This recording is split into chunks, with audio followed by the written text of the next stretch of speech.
మోకాళ్ళ నొప్పులతో బాధపడుతున్నారా? అయితే ఈ 2 ఎక్సర్‌సైజులు డైలీ చేయండి.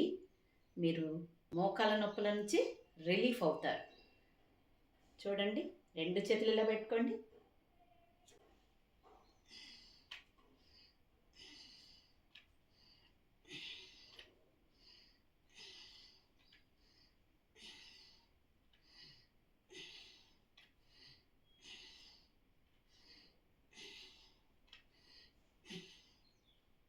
ఇక రెండవదొచ్చేసి బ్యాక్ వాక్ చేయండి.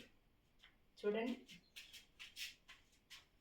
ఇది ఇంట్లో చేయొచ్చు. మీకు వీలైతే బయట కూడా ఎక్కడ వీలైతే అక్కడ చేయొచ్చు బ్యాక్ వాక్.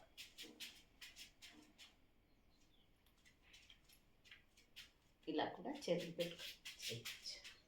రెగ్యులర్గా ఇవి 2 ప్రాక్టీస్ చేయండి. మోకాళ్ళ నొప్పుల నుంచి రిలీఫ్ అవ్వండి.